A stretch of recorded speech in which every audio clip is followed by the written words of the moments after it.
If you just have a normal iPad Air, is it worth going up to a 2018 iPad? Let's find out. Hello folks, and welcome to Netcruzer Tech. We're going to talk about some iPads today.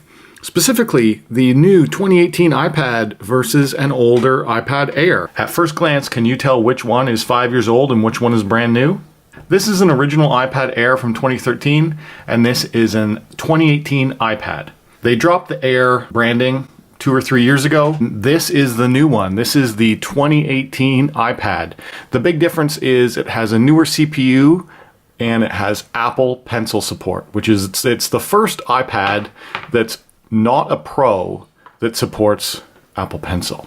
Now I wanted to show you a comparison between these. This is my iPad Air, and I've had this since these were new on the market, and it served me well.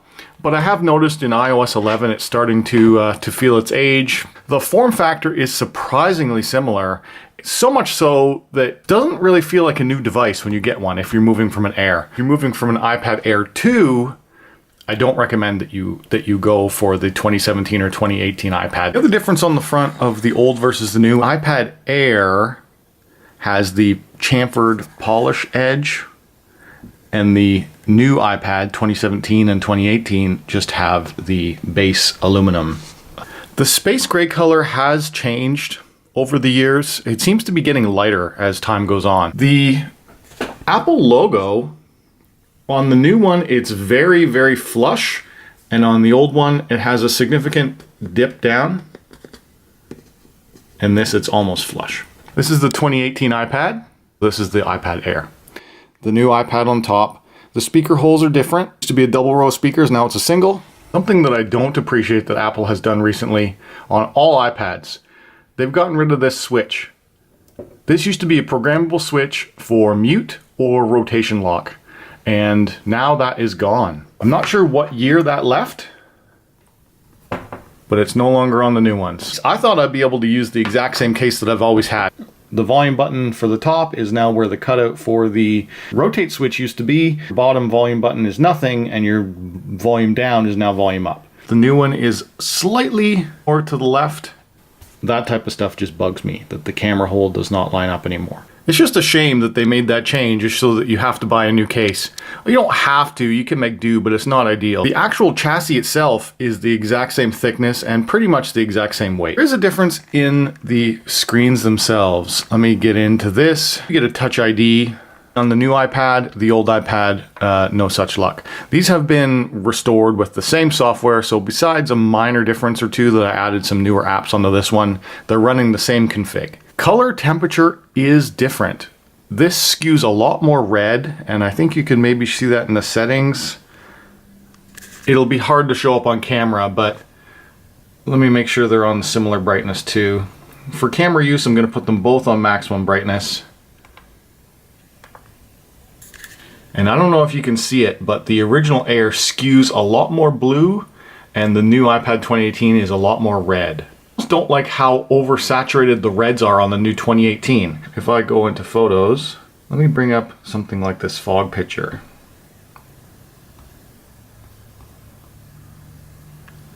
So something like this fog picture, this is the new one. It is brighter, but the color temperature is quite a bit different too. The picture I was comparing that really showed the difference in colors, where it's weird because on the new iPad some things seem oversaturated, but then other colors seem muted. So something like the purples here look darker and better on the old iPad than they do on the new one. I almost think that this new one is less color accurate than the old Air. There's just something different going on. And here's what I was talking about, how much different the reds are. Particularly, look at how much more saturated this red is than this. It's almost too bright of red. It's not accurate. This one does get brighter. You're probably noticing this one looks quite a bit brighter and quite a bit more vibrant for colors. And that is true, but in real life, I feel like it's just a little bit less accurate. And here's just an example of iPad Air versus 2018 iPad on just a normal web page. You can see how much brighter the new one is. The big benefit of going to the newer iPad versus an old Air is multitasking. So if you can bring up the dock in iOS 11, and on the newer ones, what you can do is you can hold and drag an app out, and then it goes into this multitasking mode. If I hold and drag an app out,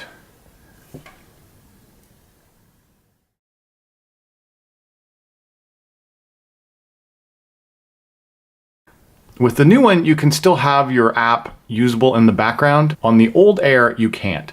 There's only one active window at a time, so it can fake it like it's multitasking, but it runs terrible. Like I can't even hardly select it. I can't move it around. The new one, you can take it and move it around, or I could move it up and go into a true split screen mode, as well as then change the window size if I wanted to.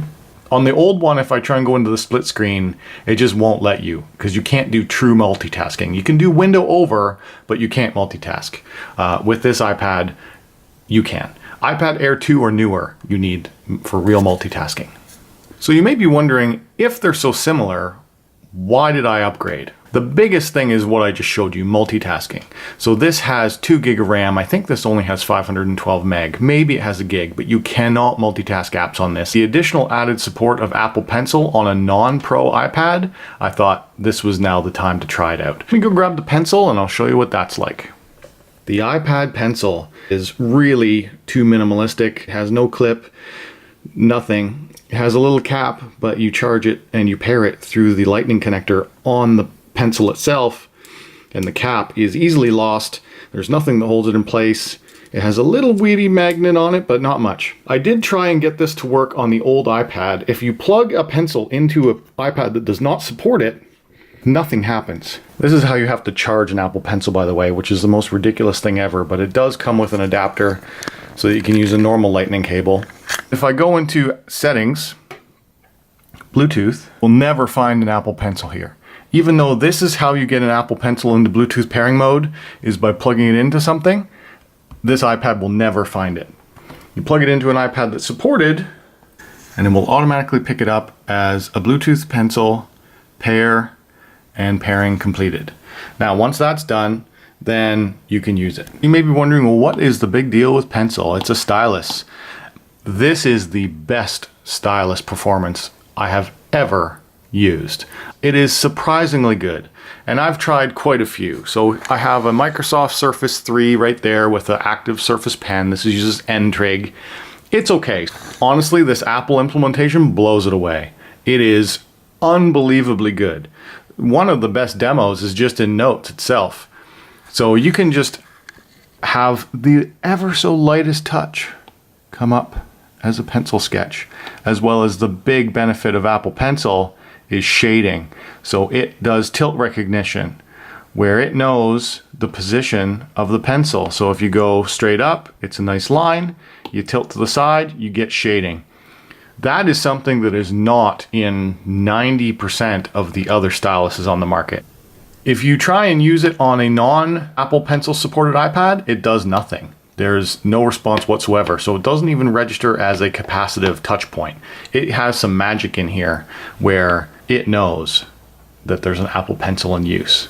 And then you can scroll around with your finger. The back gesture, it does not work with pencil, but it works with your finger. So it knows what's going on. Besides the color rendition differences that I talked about, this is a non-laminated display. There is an air gap between the glass and the LCD screen. Now what that means is that for drawing, it's a little bit noticeable and a little bit loud. So that is one thing I have noticed right away, and something that surprised me about the Apple Pencil is how loud it was. I thought with it being a pencil it would be more of a soft tip device. It's not. I'm tapping lightly, and that's how loud it is. Depending on how you write, it could be quite loud. I mean, if you're drawing and stuff, it's fine, but every time you pick up and lay down the pencil, it makes that noise. Stay tuned for a future video where I show what it's like on a laminated screen to see the differences in that. One of the big benefits about having multitasking with pencil is for doing this. And this is the type of drawing that I enjoy the most, where I'm recreating a picture or an image of something. I'm not professional by any means, but I enjoy drawing. I don't do that great with just off my brain creative drawings. I more so like to replicate things. You can have the multitasking experience so that you can bring up a picture going on this side of the screen while still drawing on the others. You do not need to go above 32 gig for an iPad, in my opinion, on most circumstances. Let me just show you here under storage. So this has a full restoration of all of my apps, and they're still almost 10 gigs free. And a lot of this is just games that chew up a lot of it. 2 gig game, 1.53 gig GarageBand that I don't necessarily want. You know, a lot of stuff that I could get rid of to lighten the load on iOS as well. And so if you're interested in drawing, you might as well get one of these if your budget is limited. If not, consider going to the Pro. I'm currently actually testing a Pro right now. I wanted to see how much better is a Pro. Not into drawing, I don't really recommend going up to this particular model. You could find the older 2017 iPad for a bit less money, or you could try and find an iPad Air 2. And the iPad Air 2 actually has a nicer chassis than these and a nicer screen. This is going to go end of life very soon. So I do not recommend buying a first generation Air or any older. Get an iPad Air 2 or newer. If this was helpful to you, hit that like button. Leave a comment below if there's something that you want to know that I didn't show, or if you had a question about something. If you know someone who's interested in an iPad 2018, share this around. And as always, thanks for watching.